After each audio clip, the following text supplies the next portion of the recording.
A ver, pues la clase es importantísima, ¿no? El punto central de un estudio, el motivo de por qué hacemos un estudio, es poder detectar una diferencia que sea o que valga la pena ir a buscar. Registren su asistencia y de los 4 temas que vamos a hablar principalmente el día de hoy es cómo elegir un desenlace primario para un estudio, qué cosas tomar en cuenta, qué es el poder estadístico, cómo lo medimos, para qué sirve, dónde se usa, sobre un parámetro muy utilizado en investigación biomédica que se llama la D de Cohen, y sobre buenas prácticas a la hora de reportar el tamaño de un efecto. Pero primero, como les había dicho la semana pasada, la clase de hoy, la clase de la semana pasada y la clase de la semana que entra están muy relacionadas. Creo que vale la pena hacer un pequeño repaso antes de seguir avanzando. Primero, acuérdense que lo que hacemos en realidad es traslapometría. Medimos qué tanto se traslapan los resultados que obtenemos. Y básicamente nos preguntamos si la distribución de mis resultados se explica mejor con una media, una mediana o una pendiente que con 2 o más, ¿no? Si mi nube de puntos se explica suficientemente bien con una media, una mediana o una pendiente, pues asumo que si había grupos, no importan esos grupos, no hay diferencias. En cambio, si mi distribución de puntos sí se explica mejor tomando en cuenta 2 medias o 2 medianas o 2 pendientes, pues entonces asumimos que, que sí hay diferencias entre los grupos. Alguien, no sé cómo, creo que rayó la presentación.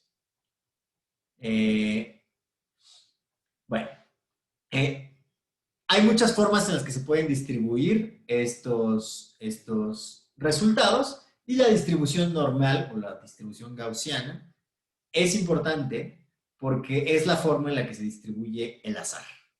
Los procesos que están gobernados por el azar van a tener una distribución normal. Sin embargo, acuérdense que la distribución normal no es la más normal de las distribuciones, no es tan frecuente encontrársela.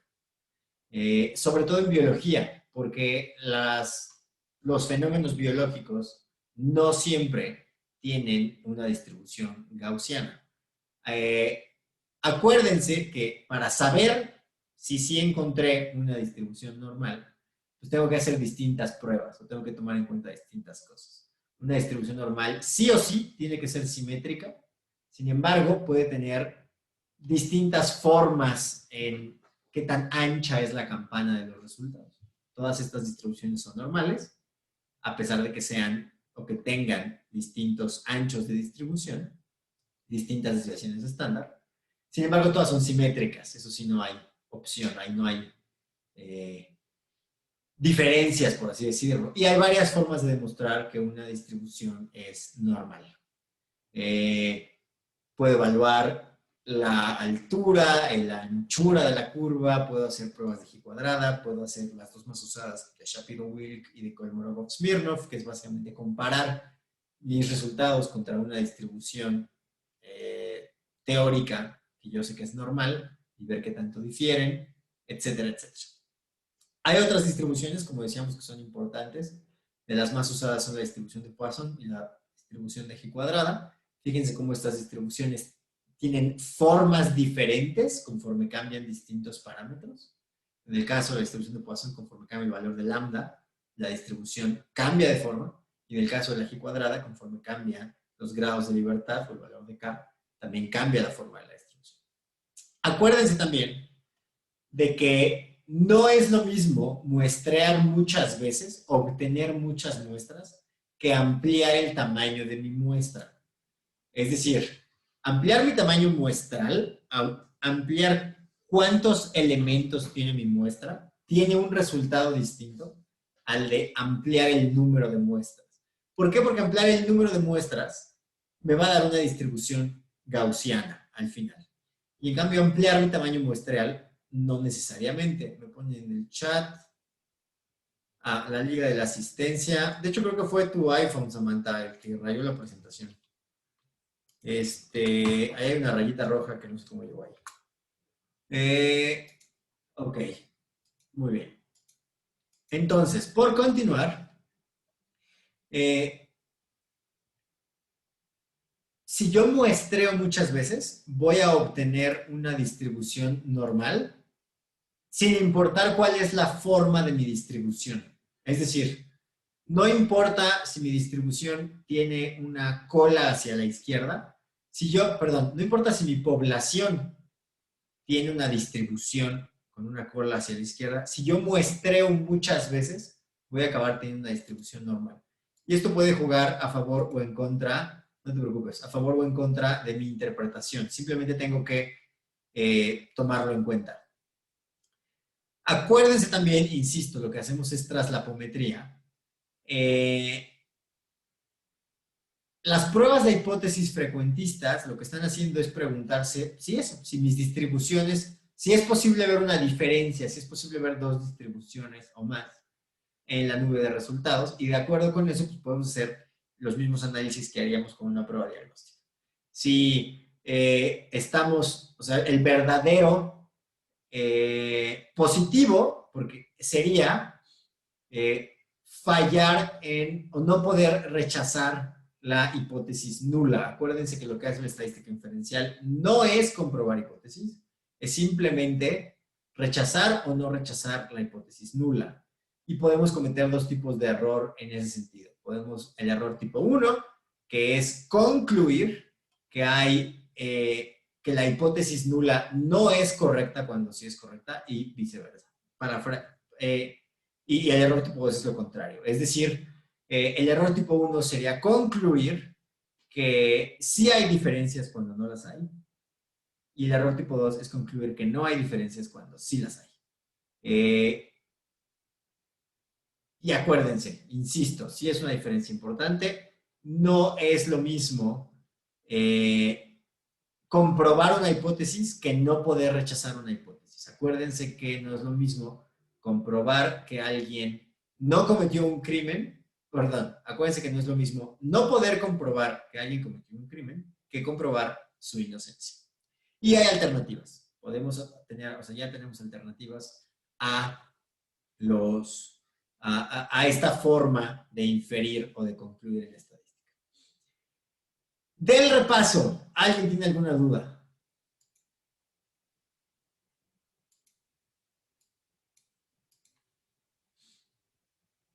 ¿No? Antes de continuar, ¿a alguien no le quedó claro algo?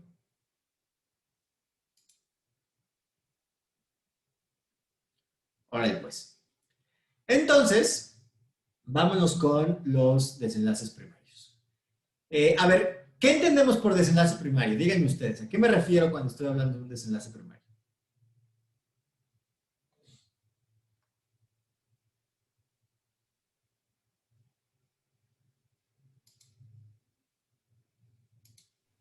Es lo que principalmente vamos a medir.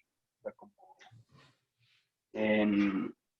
supongo que es como lo que ponemos en la hipótesis, es la variable principal que vamos a medir con la que estamos observando el fenómeno que estamos estudiando.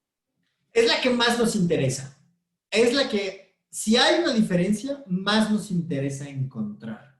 Es la variable o la diferencia más importante de nuestro estudio. Y escoger cuál es esa variable es terriblemente importante. Sobre todo, interpretar esa variable de forma correcta es importantísimo. Eh,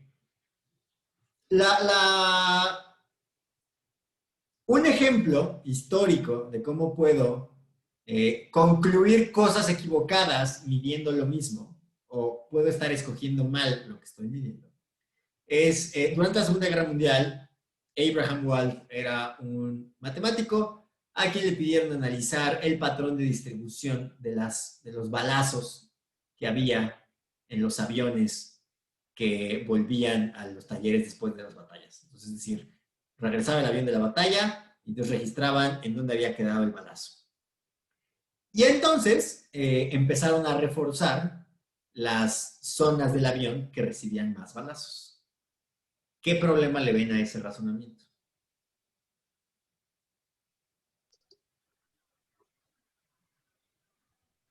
La distribución del peso. ¿No?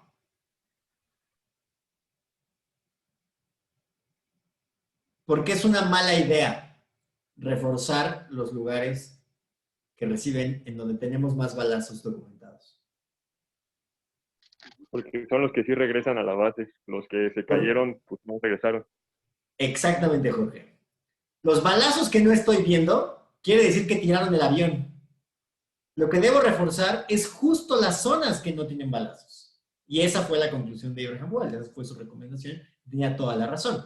Es decir, si tú te concentras en medir algo, si tú escoges mal lo que estás registrando, puedes concluir exactamente lo opuesto a lo que necesitas. Aquí lo que necesitas es este insight de, no, a ver, estos balazos son prueba de que ese balazo no fue suficiente para tirar el avión. En realidad, necesito tapar en donde no tengo esos balazos, porque esos sí fueron suficientes para que el avión no regresara. Escoger lo que registro puede hacer toda la diferencia entre tener una conclusión correcta o una incorrecta. Y la diapositiva más importante de esta presentación. A ver, ¿cuáles serían las 7 cosas que un desenlace clínico bien pensado debe de tener? No es sencillo, no es sencillo. No siempre es automático intuir cuál es la variable de desenlace que tengo que agarrar. A ver, primero, el desenlace primario sí o sí tiene que estar preregistrado. Ese es fundamental. ¿Por qué? Porque no se vale cambiar de desenlace primario una vez que ya vi los resultados. 2. También tiene que estar, bueno, y 1.2. También tiene que estar preregistrado cómo voy a analizar ese desenlace primario. O sea, si mi desenlace primario es una variable cuantitativa, ¿no? Y aquí ya viene el punto 2, pues tengo que estar analizando esa diferencia, las diferencias en una variable que es cuantitativa, con una prueba adecuada. Es decir, desde antes tengo que decir cuál es mi variable de desenlace y tengo que decir cómo la voy a analizar, porque tampoco se vale cambiar de estrategia de análisis una vez que ya escogí mi variable desenlace. No es raro, hay gente mañosa que cuando una estrategia de análisis no sale, cambia la estrategia para buscar que sí salga. 3. Esa variable de desenlace es el centro del cálculo del tamaño de muestra. Es lo que se utilizó para calcular el tamaño de muestra. Porque los estudios clínicos deben de ser suficientes para contestar al menos una pregunta. De hecho, es raro que sirvan para contestar más de una pregunta. Entonces, y para que sepa que vale la pena el estudio, pues tengo que estar seguro de que voy a tener suficiente muestra como para encontrar una diferencia, si es que existe, en la variable que más me importa. La semana que entra vamos a hablar de cálculo de muestras, pero en realidad el cálculo de muestras y el tamaño del efecto que quiero detectar pues, son parte del mismo tema. La variable de desenlace es clínicamente relevante. Y esto es el punto central, esto es lo más importante. Yo puedo tener una buena variable, fácil de medir, reproducible, en la que estoy encontrando diferencias estadísticamente significativas, pero si no es clínicamente relevante, a nadie le importa. O en realidad solo va a distraer a la gente. Y esa variable clínicamente relevante idealmente debe de estar enfocada en beneficios directos para los pacientes. Ahorita vamos a ver ejemplos de cosas mal hechas en donde alguno de estos principios no se siguió. Esa variable de desenlace tiene que estar reportada de forma clara y transparente y además debe de ser reproducible. Vamos a suponer, ¿qué tal que yo escojo como variable de desenlace los cambios en una medición con una máquina que solo yo tengo? Pues no, o sea, eso ya no sirve, porque nadie puede reproducir o confirmar mis resultados. O sea, de nada sirve que yo escoja una variable que solo yo puedo medir. Y entonces, pues vamos a ver, o vamos a aprender de errores, de cosas mal hechas, que además han llegado a las mejores revistas del mundo. El primero es el Júpiter. El ensayo Júpiter fue un ensayo clínico aleatorizado, doble ciego controlado, publicado en el 2008 en el New England, que esencialmente reclutó casi 18,000 pacientes y los aleatorizó a recibir rosuvastatina 20 miligramos o placebo. Estos eran pacientes que no se hubieran infartado antes, esto es profilaxis primaria de eventos cardiovasculares, y la característica principal para incluirlos es que tuvieran una elevación, o sea, tuvieran la proteína C reactiva elevada. El plan original era seguir a estos pacientes por 5 años, pero después de 1.9 años dijeron que hay muere. Detuvieron el estudio y lo publicaron. En el paper reportan que la rosuvastatina redujo la concentración de LDL un 50% y que redujo también la concentración de la proteína C reactiva un 37% y que su desenlace primario tuvo reducciones estadísticamente significativas y nos dan o sea, la diferencia fue de 0.77 contra 1.36 por cada 100 años persona en el grupo de rosuvastatina contra placebo, 0.17 contra 0.37 de diferencia de hazard ratio para infarto, para angina, etcétera, etcétera. Y nos dan el número de preregistro.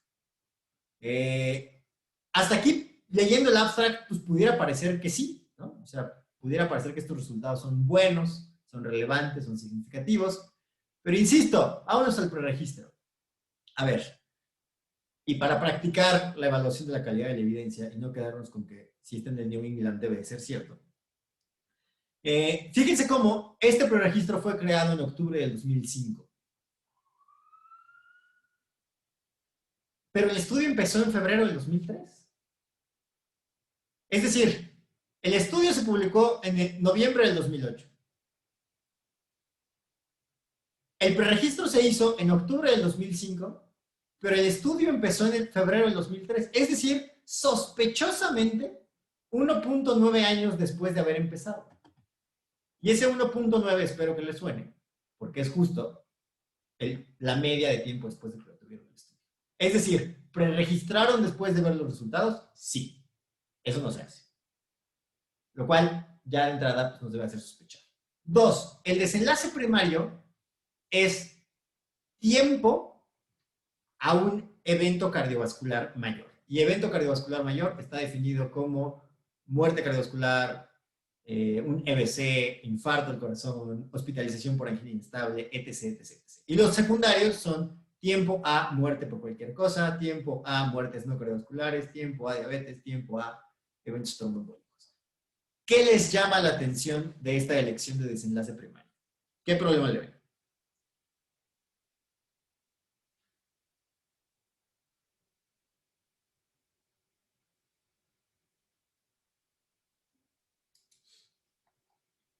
¿Nadie se anima?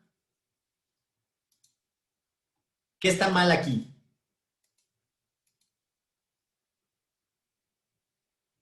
¿De cuántas formas puedo medir tiempo? ¿Ese tiempo es meses? ¿Ese tiempo es semanas? ¿Ese tiempo es años? ¿Ese tiempo es segundos? Porque si yo escojo una escala de tiempo suficientemente pequeña, prácticamente estoy garantizando que voy a encontrar una diferencia estadísticamente significativa.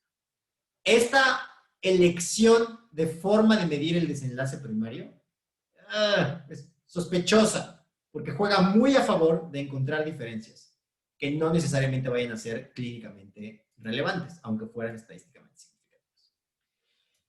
Reclutaron muy bien, efectivamente encontraron que participantes de más de 50 años, con estos criterios de inclusión, no vale la pena detenerse aquí porque el punto no es necesariamente analizar el paper, sino cómo estuvo hecho.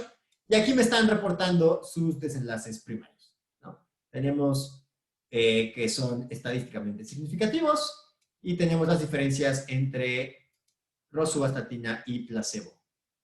Ana dice que no se escucha bien. ¿Alguien más no escucha bien? ¿Me escuchan bien? Yo de repente oigo como que te cortas o te desincronizas, pero no sé si soy la única que A ver, vamos a cambiar. escuchas. En caso de que, me voy a acercar a mi modem solo en caso de que eso ayudara. Avísenme si dejan de escuchar. ¿Ok? A ver. Espero que esto no nos dé más lata después. Muy bien. Entonces, tenemos aquí la diferencia entre el grupo de rosuvastatina contra placebo. Y vemos que escogieron medir tiempo como esta tasa por 100 años persona año. ¿Cómo interpretamos eso?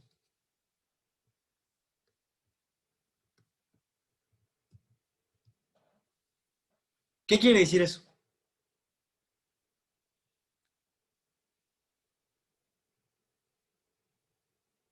¿Cuántos eventos estoy previniendo? ¿O cómo puedo saber qué tan grande es este tamaño de efecto?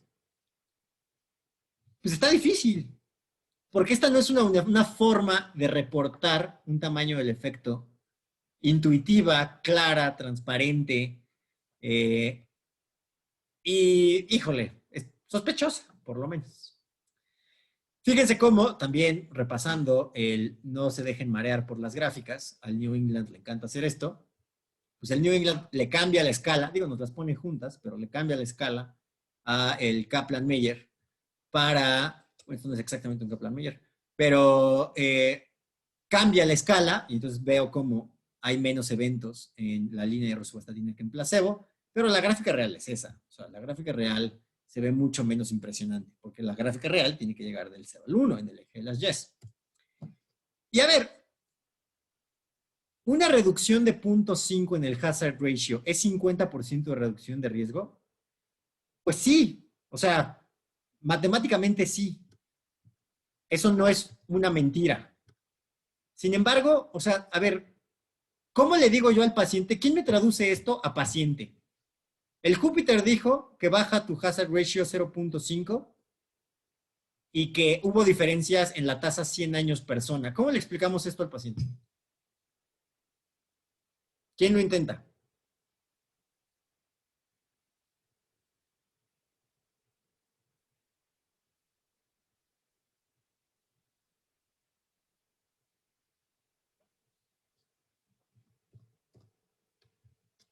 Está muy confuso, ¿no? O sea, no.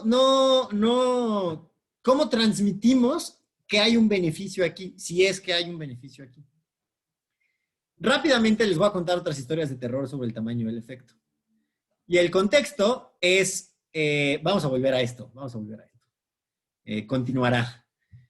Este fue un estudio no aleatorizado que causó mucho revuelo hace algunos años, publicado por Paul Marik y su grupo, en donde reportaron que dosis altas de vitamina C mejoraban los desenlaces, mejoraban la mortalidad en pacientes críticos con sepsis. Y pues, los resultados eran como muy prometedores y la verdad es que no hay como muchos argumentos por los cuales pensar que a alguien le haría daño una dosis grande de vitamina C, entonces empezó a haber estudios al respecto. Y fíjense cómo en este estudio, que también llegó a una de las mejores revistas del mundo, tuvieron un problema peculiar. La variable de desenlace primario que ellos escogieron fue esta combinación entre cuánto tiempo permanecías... ¿Bueno? Ajá. ¿Qué pasó? ¿Tania? Creo que, Tania, creo que se te prendió el micrófono. Perdón. Todo bien. Fíjense cómo los autores de este estudio decidieron armar un desenlace primario, hay una mezcla de cuánto tiempo permaneces vivo y libre de vasopresores hasta el día 7, ¿no? De tu ingreso a la terapia intensiva. Y escogieron 10 desenlaces secundarios. Hay otro problema con este desenlace primario. Bueno, para empezar, espero yo que nadie le ponga vasopresores a un muerto. ¿Por qué creen que escogieron un desenlace así? O sea, ¿qué lógica tiene escoger estos desenlaces mezclados que no son tan intuitivos como simplemente escoger, a ver, ¿se muere más gente o no se muere más gente? Y eso fue parte del problema con este estudio, que mortalidad, O sea, claro que midieron cuánta gente se muere, ¿no? O sea, esa es de las cosas más sencillas de medir. No hay controversia en si alguien se murió o no. El problema fue que mortalidad era un desenlace secundario. Y el tamaño del efecto más grande que encontraron fue justo en mortalidad, no en su desenlace primario. ¿Qué hacemos aquí? ¿Qué se les ocurre? ¿Concluimos que la vitamina C salva vidas o teníamos que repetir el estudio?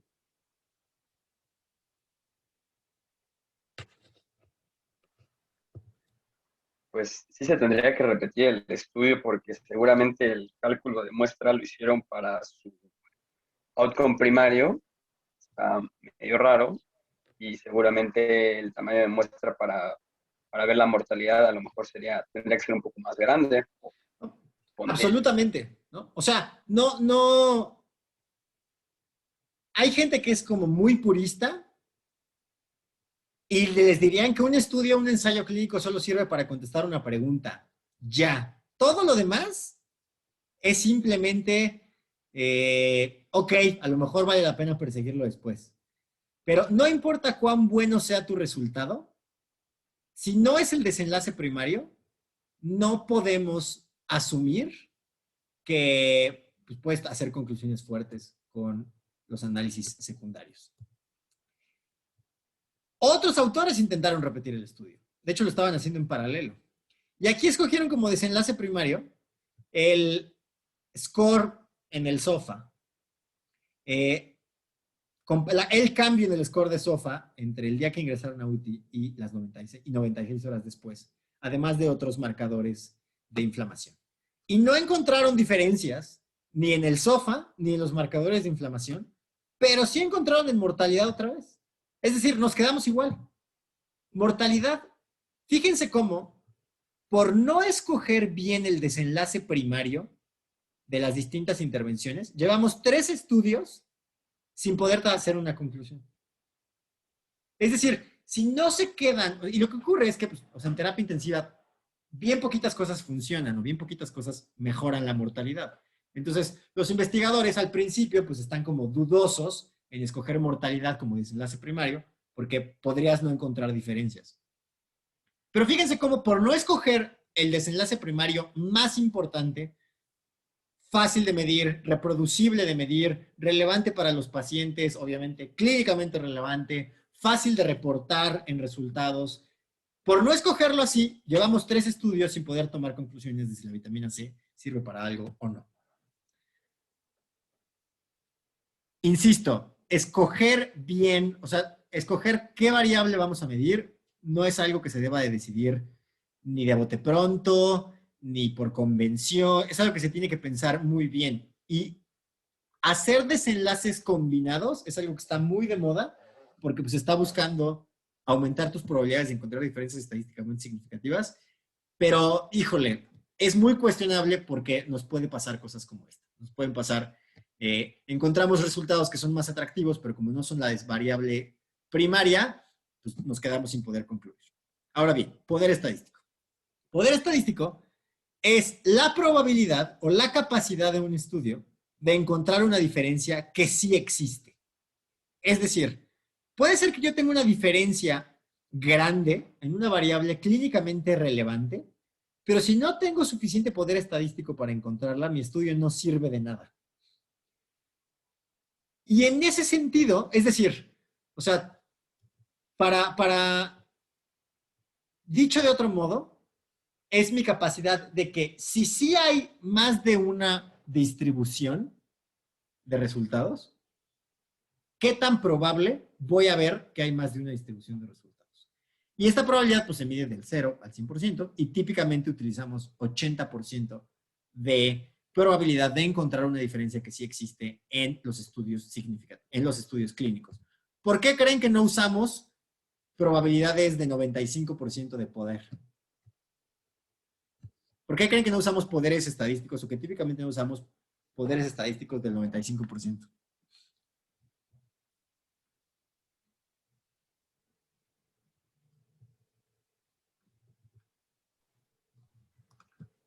Pues yo lo único que sé es que si aumentas el poder, vas a tener que aumentar tu tamaño de muestra, ¿no? pero no Muchísimo. sé si haya otra razón por la cual. O sea, la muestra que necesitas típicamente para subir tu poder de 95 a 90 es mucho más que la que necesitas que para subir de 90 a 85. Y además tiene, o sea, hay un inverso en la relación que hay entre poder, o sea, entre tu error tipo 2 y tu error tipo 1. Aumentar uno típicamente va a influir o va a impactar en la probabilidad del otro. Y típicamente preferimos equivocarnos en no encontrar una diferencia que sí existe que en encontrar una diferencia que en realidad no existe. Típicamente preferimos que si vamos a tener un error, sea el tipo 2 y no el tipo 1. Y aquí es en donde, o sea, esto es algo en lo que voy a insistir hasta el cansancio, todos los tamaños de efecto pueden ser estadísticamente significativos. Sobre todo si mi muestra es grande o si el espectro de mis resultados tiene divisiones innecesariamente pequeñas. Es decir, si yo voy a medir tiempo, pero la división de mis resultados es segundos, es muy probable que yo vaya a encontrar diferencias estadísticamente significativas, aunque sean clínicamente irrelevantes. Si mi muestra es muy grande, es muy probable que vaya a encontrar diferencias estadísticamente significativas que sean clínicamente irrelevantes. Es decir, una muestra no nada más no debe de ser muy pequeña, tampoco debe de ser muy grande. Sí hay problemas con tener muestras demasiado grandes. Y para esto vamos a ir a el menos favorito de los programas, pero que con fines pedagógicos sirve. A ver, ¿cómo se llamaba eso? Muy bien.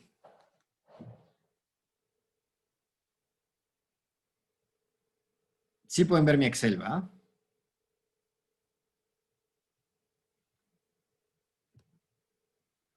¿Sí ven mi hoja de cálculo? Ok, bueno, a ver. Fíjense, aquí vamos a hacer distintas simulacioncitas un poquito para aclarar esto. Fíjense cómo en la columna A, en el grupo 1, tengo solamente 3 elementos por grupo. Y en la columna, en el grupo 1, estoy aleatorizando entre 25 y 29. Y en el grupo 2, estoy aleatorizando entre 30 y 35. Es decir, estamos totalmente seguros de que estos números no se van a traslapar. ¿Sí me explico? Porque aquí llegan del 25 al 29 y aquí llegan del 30 al 35. Y fíjense cómo, o sea, yo puedo hacer puedo hacer una comparación que solo incluya, o sea, fíjense ahorita en esta casilla, en la T de Students, pues aquí estamos haciendo una T de Students para muestras independientes de estos dos grupos. Fíjense cómo, aunque sean solo 3 por grupo, como están destinados a nunca traslaparse, aunque sean poquitos, siempre voy a encontrar diferencias estadísticamente significativas. ¿Sí lo ven? Fíjense ahora qué pasa si yo aleatorizo, este va del 25 al 29, si ahora aleatorizo entre 27, perdón, y 30.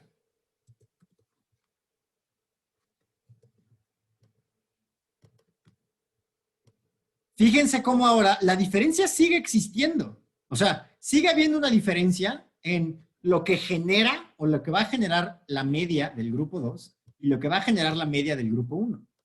Lo que ocurre es que esa diferencia ahora es pequeña y no tengo suficientes elementos para encontrarla. En la pasada la encontré ahí de chiripada. Pero aquí mi P no es de menos 0,5, no es, aunque la diferencia sí exista. ¿Por qué? Porque aquí tengo muy poco poder estadístico. ¿Ven cómo la diferencia sí existe, pero no la puedo detectar? Fíjense cómo ahora vamos a hacer algo similar de este lado. Aquí estoy aleatorizando entre 25 y 30 y aquí entre 26 y 31. Es decir, la diferencia existe, pero es pequeña. Nada más que aquí tengo, ¿cuántos elementos tengo aquí? Aquí tengo 10. Mi muestra es un poquito más grande.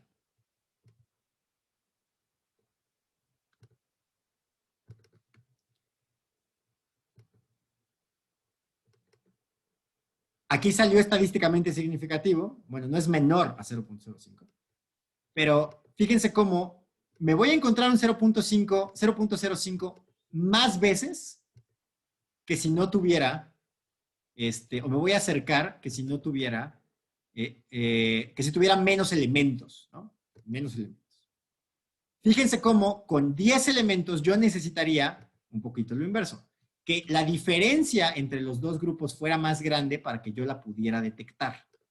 Es decir, si aquí va del 25 al 30, aquí tendría que ir, vamos a decir, del 28 al 33.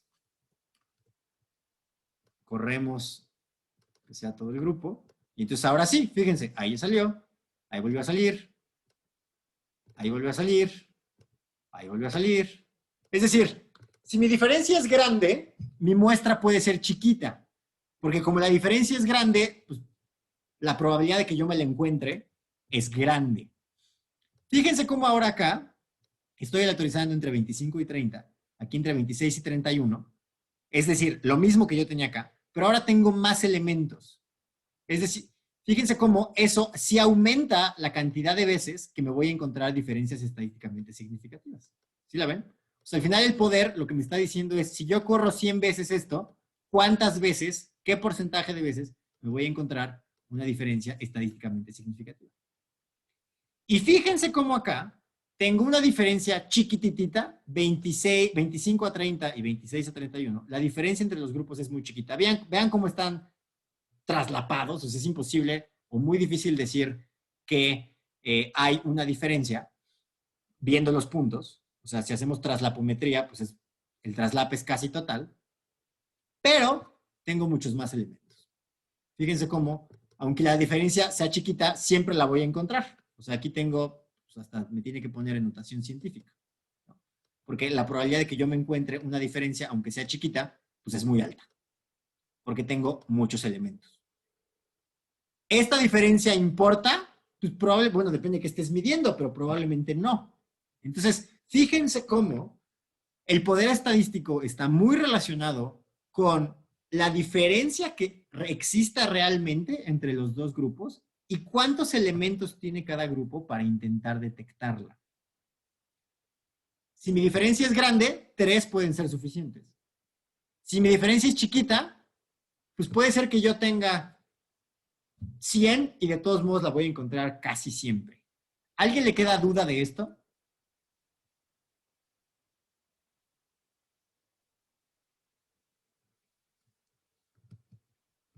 ¿No? ¿Continuamos? ¿Pueden ver mi PowerPoint de regreso?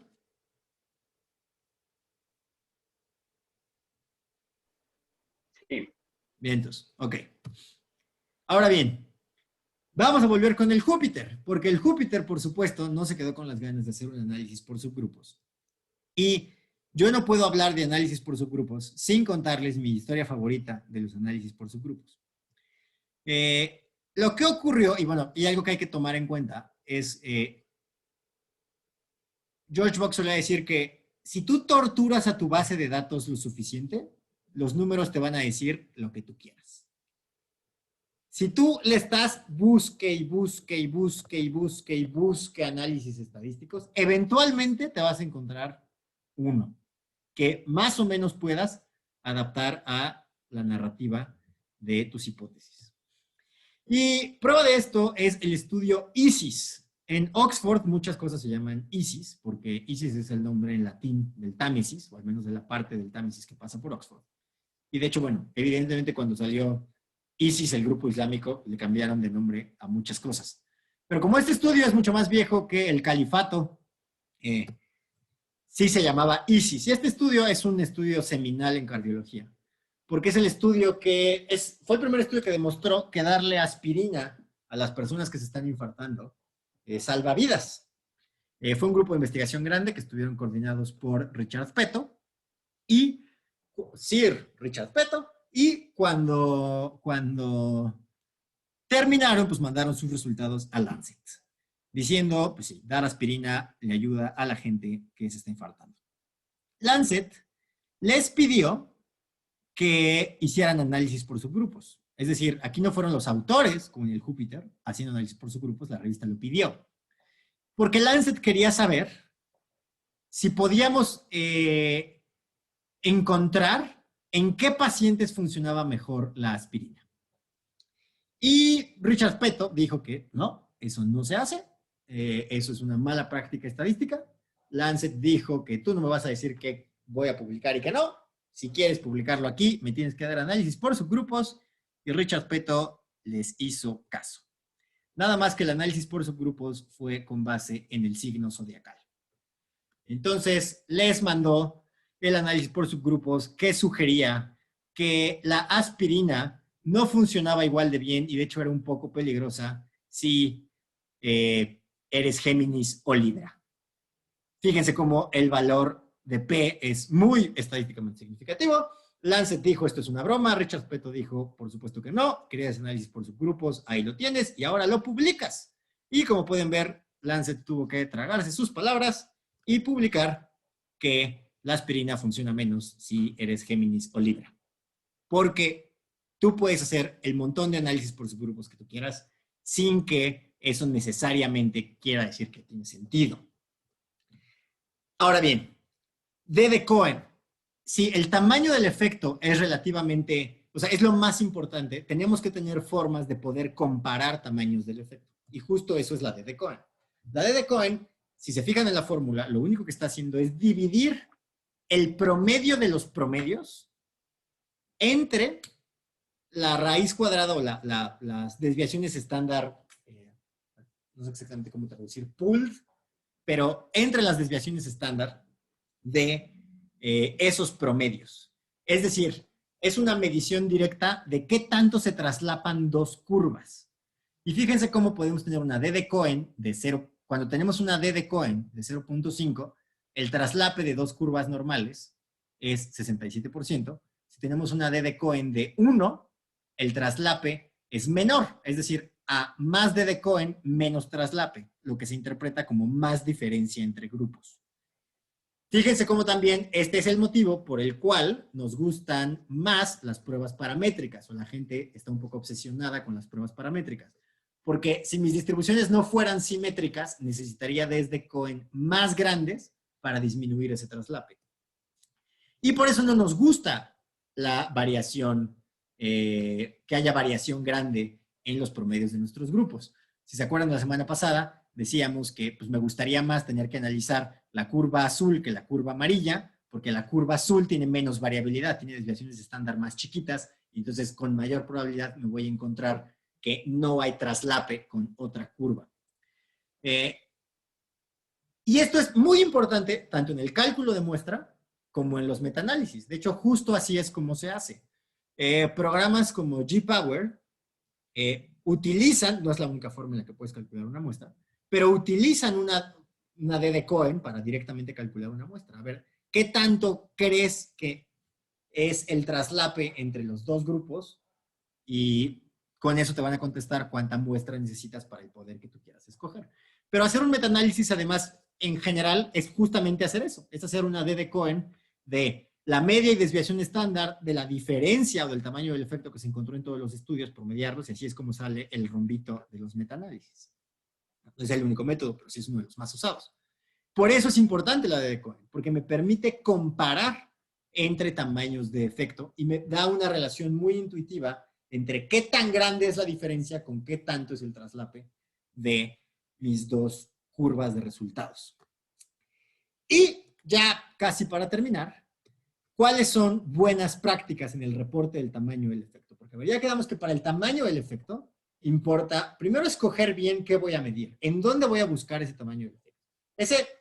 Tengo que además decir con antelación cuál es esa variable, la tengo que preregistrar, tengo que ser coherente en la variable que voy a medir y cómo la voy a analizar, tiene que ser clínicamente relevante, tiene que ser importante para el paciente, o sea, volvemos al ejemplo de la tasa de 100 años persona, o sea, mi paciente, ¿cómo sabe si esos 100, diferencia de 100 años persona le está trayendo un beneficio a él? Y para eso existen formas mucho más intuitivas, claras y transparentes de reportar tamaños del efecto. Porque también andar reportando puras Ds de Cohen, pues no es intuitivo para todo el mundo, sobre todo para los pacientes. Porque, insisto, todos los tamaños del efecto pueden ser estadísticamente significativos, sobre todo si mi muestra es grande o si el espectro tiene diferencias innecesariamente chiquitas. Fíjense cómo en la imagen de aquí justo tenemos una D de Cohen de 0,5, hay mucho traslape, de 1 hay menos traslape, una D de 3 ya casi no hay traslape. Entonces, no porque mi diferencia sea estadísticamente significativa, quiere decir que importa de algo. Porque volvemos al Júpiter. Fíjense cómo la diferencia de hemoglobina glucosilada entre placebo y rosuvastatina en el Júpiter es muy estadísticamente significativa. Sin embargo, ¿quién de ustedes cambiaría su recomendación clínica por una diferencia de 1/10 en la hemoglobina glucosilada? O sea, es exactamente lo mismo para fines prácticos que un paciente tenga 5.9 de hemoglobina glucosilada o que tenga 5.8. No va a cambiar ninguna decisión. De hecho, dependiendo de la forma en la que midan hemoglobina glucosilada, esa diferencia probablemente cae dentro del margen de error o entre la variabilidad interna de su método de medir hemoglobina glucosilada.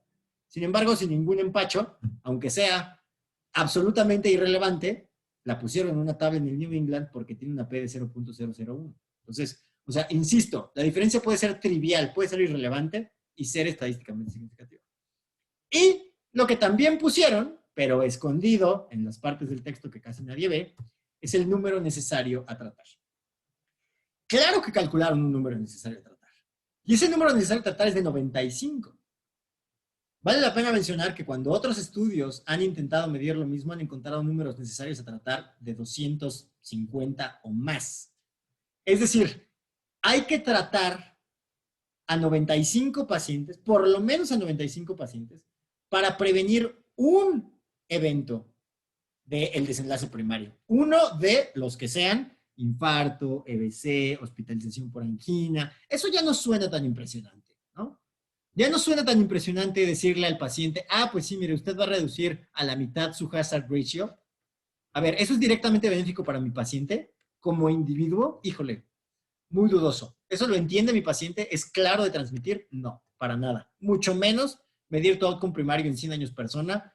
Mucho menos si preregistraste que ibas a medir tiempo y acabas utilizando unidades que no son de tiempo, como esa tasa de 100 años persona. Es decir, eso es mañoso. Y la forma en la que sí es intuitivo transmitir si funciona o no, pues también está en el paper. Solo que no está en el abstract, no está en las gráficas, no está en las tablas, tienes que irte a leer los párrafos chiquitos. Y por eso el número necesario a tratar es una herramienta muy útil para de verdad comparar cuando algo funciona mucho o cuando algo no funciona tanto. No cometan el craso error de que... ¿Me escuchan?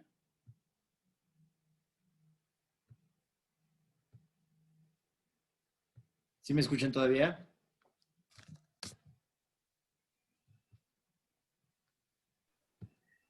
Sí, te escuchamos. Listo, muy bien. A ver, no cometan el... ¿Y siguen viendo mi pantalla?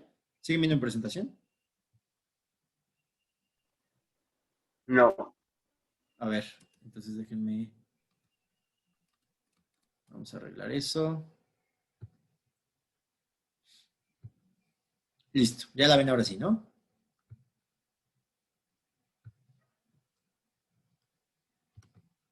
¿Sí?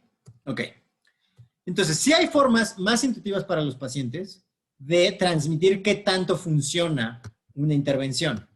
No cometan, por favor, el error de creer que el tamaño de la P tiene que ver con el tamaño del efecto, tiene que ver con qué tan verdadera es una hipótesis, o que tiene que ver con nada útil.